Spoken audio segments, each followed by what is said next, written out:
another thing that's really been perplexing me lately is all the conflict in our world. Okay, so we see it in extreme forms. We see it in wars.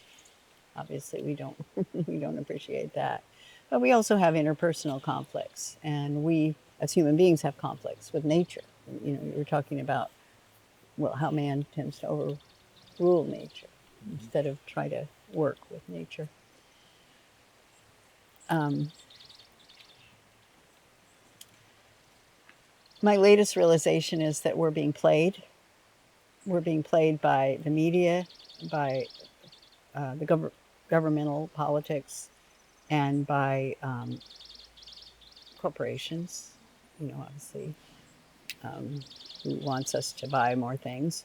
So we have these three huge forces in our society, and their goal is to keep us separated. Their goal is for us to be enemies. Their goal is for us to have conflicts with each other. And it tends to be, on a political level, it tends to fall 52-48 or 50-51. We're really close.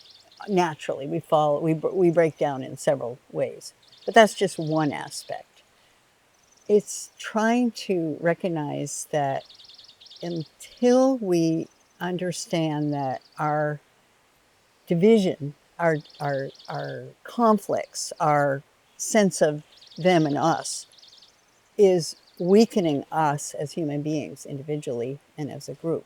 So my latest thing is just focusing on letting go of any kind of judgment of other people, any sense of them and us. Oh, those people over there, they voted for that guy. Well, I'm not going to have any. I mean, we're fortunate in our family, we're pretty similar, but there's a lot of families that have had absolute divisions because of politics. And it's whether you want your vaccination or you don't want a vaccination, whether you believe in this type of government or that type of government, red or blue or purple, we're really being played by the media to have conflicts, and that is their goal. We have a dear friend who was on Oprah Winfrey once, this was years ago, and he was going to be in a group talk with several other people that similar interests.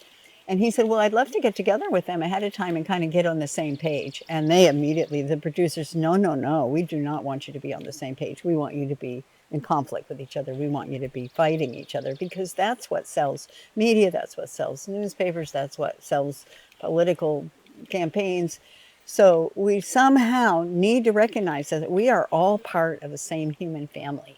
We are born with different color of skin, perhaps, different color hair. We have different sizes and shapes and forms and interests. We're absolutely fantastically unique in every single way. And yet we are encouraged to not get along for some reason. And so that's the thing that I just want to really call out to my brothers and sisters all over the world, that until we recognize that we're being played, it's really intentional that we have conflict with each other, that we have a sense of divisiveness. This is important for powers that be, and I'm not quite sure why, but until we want to reclaim our own power, we need to kind of take a few deep breaths and try to find a common ground. Find common ground, because the earth is a common ground. The earth is our common planet. It's our common home. Mm-hmm. So how can we find commonality and actually solve problems? And so one of the things I suggest is we get together and we look at what our true issues are. What are the concerns that we have? What are the true issues? Not the ones that are fabricated for us to be conflicted about. Abortion, well, this side or that side. Oh, that side or this side. That's and vaccination. We're all very intentionally, let's separate us, because that's what they want.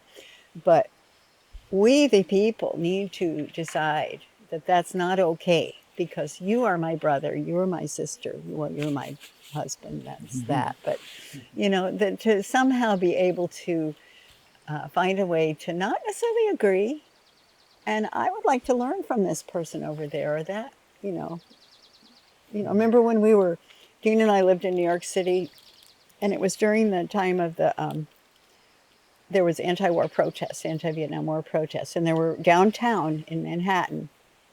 There were these conflicts between the hard hats who were building what we later discovered were they were building the World Trade Towers, and then the peace people, and they're all conflicted. And we thought, well, maybe we could use our video. Remember, we had this idea of using the video to video each side, talking real quietly, confidently, securely about their own side. Why do they care about their issue? What does it mean to them? And then the other side. And then we show it. So they're not yelling at each other. They're not fighting with each other. But that's not the goal of the media or the government or the corporations. They want us to be divisive. So it's just until we recognize that. And it's not saying not to have a political choice and you can do your own voting. I'm not saying not to do that. But the point is, be aware, be very, very aware of how we're being used and played. And that until we recognize that we are a beautiful family and in all our magic and special diversity. So, anyway, my little soapbox. What do you think of that? Yeah, I agree. That's encouraging.